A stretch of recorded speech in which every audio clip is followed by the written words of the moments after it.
Hello my friends, this is umonox. Now, what should I say? The breaking news from Elektron keep coming these days, yeah?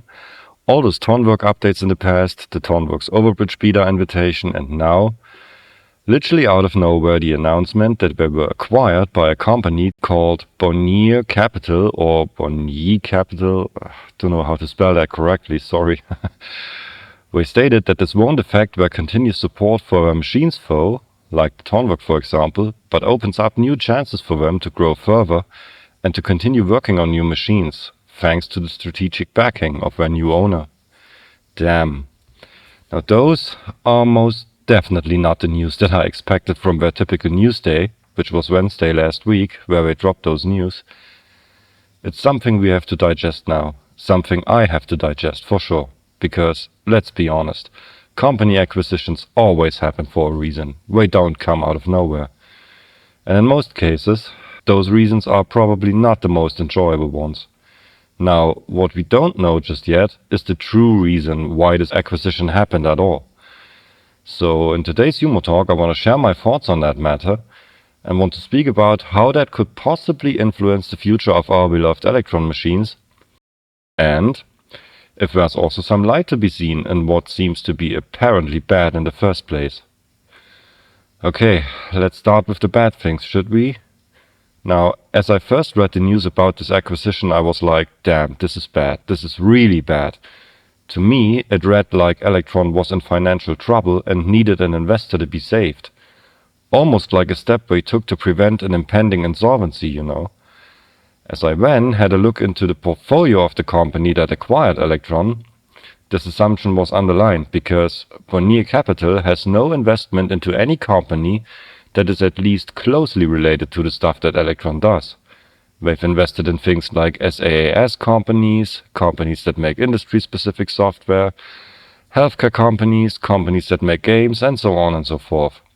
Now, the closest thing I could find is a company that specialized in the creation of apps for making music with your voice and create songs with AI. Yeah, but even that is just loosely connected to what Elektron does. In fact, so loosely that one can say the only thing they have in common is that they do stuff for making music. All of this therefore looked to me as if it wasn't about a partnership where Elektron can benefit from the experience and manpower of other companies in the same industry, but that it simply was about money they desperately needed. And if they really are in such a situation, now the sheer influence that such an investor has on Elektron can easily be a bad thing for us as a customer. Because let's face it, when an investor puts fresh money into a company, they don't do that because they are great Samaritans. They want to get something in return for that investment. And this could be anything, from short-term profits to consistent long-term financial gains. Everything is possible. But at first, they obviously want to get their investment back. And this could force Elektron to quickly establish new ways for monetization of the things they do. Now, way back in the days, Elektron was already at the brink of establishing something like this. In early 2017, they announced that there will be two versions of Overbridge in the future. One version that was feature limited and they called it Overbridge Basic, and a version with all the functionality which they then called Overbridge Premium. And that premium version should have been a one-time fee of around $100. Now, the hate of the users was big back then, and they eventually scratched that idea in the end. But today, with Elektron being somewhat bound to the will of their new owner, all those things suddenly come to mind again, and they feel so much more real under those circumstances, you know. Back at the time, as Elektron scratched the idea again, I made a video about this, about how happy I was that they scratched this idea. And in that video, I already talked about fears that I had with such a two-class user base that might have evolved from those two different Overbridge versions. Now, if you want to have a look into the past, definitely check out the video. That should come up in the top right corner now. It's also in the description, by the way. Now, roughly around the 2 minute and 44 seconds mark of that video, I started to express my feelings about that matter. And seriously, when I watch that part of the video right now, with the recent acquisition of Elektron in mind, oh man, this almost feels like a sketch for the future of Elektron from now on. Due to this acquisition, due to the fact that the investor has a strong interest in getting their investment back. and at the same time is probably already focusing on capitalizing profits one way or another. Back in 2017, overbridge premium was just an idea from Elektron that they've scratched again. Today, overbridge premium looks like it has a chance to return, even though Elektron doesn't want it anymore. And with it, more nasty things like 2-class OS updates seems to be possible.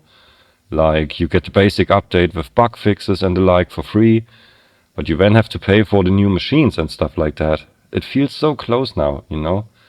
If, and that's the point, Elektron is really forced into such a direction from the company that has bought them. And this leads me to the other side of the medal, the bright side, so to say. Another direction to be more precise. Again, we don't know for real why the acquisition happened. At least not yet. Elektron hasn't told us so far. And they probably never will. But what if they weren't at the brink of insolvency? What if they felt that decision for a completely different reason? In the press release about this acquisition, they say joining Bonnie gives us the support and strategic backing to keep doing what we love most. And later they add, this is just the beginning of a more ambitious journey ahead. Together with Bonnie Capital, we see strong opportunities to grow further as we expand our role in shaping the future of electronic music creation. Well, what if they really mean it? What if it is Elektron's intention to grow beyond their current scale? And what if they really just needed a partner that supports them in that area, since they don't have the resources or experience to do that on their own? Now, Bonnie Capital is the investment division of a larger corporate conglomerate, the Bonnie Group. This group is a holding for many, mostly unrelated companies, but is a very strong arm in the northern regions. It's family-led and also Swedish. And this is probably a bit unknown for most of us Elektron users, Elektron wasn't really independent before that acquisition anyway. They were already in the hands of a corporate consortium called EMM Intracenter AB. Yeah, oh, I told that. The press release also tells us this. So, we actually just changed hands if you want. And if we take into account how much effort they've put in their latest product, the Tonverk, while dropping the price for the Tonverk quite heavily about 1 or 2 months after release, with an all-time low in the beginning of this year, this might just look like there were a need for selling as much Tonverks as possible. It could also mean that they were already benefiting from the acquisition up front and simply had the option to lower the price, considering the Tonverk's rushed release in September last year. If the details of the deal include as less influence from their new owners as possible, the added financial weight could really open up new possibilities for developing new machines, as well as putting more love into their existing ones. Now, the amazing updates for the Tonverk that we've seen so far, as well as the surprisingly good update for the Syntact in March, honestly a machine that we haven't touched for years, by the way. Now, all of this could also be the first results of these new possibilities they've gained through that acquisition. Maybe. I just really want to think that it is like this. But, yeah, I still can't resist to have a bad feeling about that. I don't know why, but it moves me, you know. We just recently saw bad things happening in the music production industry. Native Instruments was going into preliminary insolvency in February this year, and, as far as I know, is still looking for a new owner. They are also owned by a global investment company called Francisco Partners, and the restructuring of the company is probably not going well for the customers, because it's not going well for the employees of Native Instruments themselves.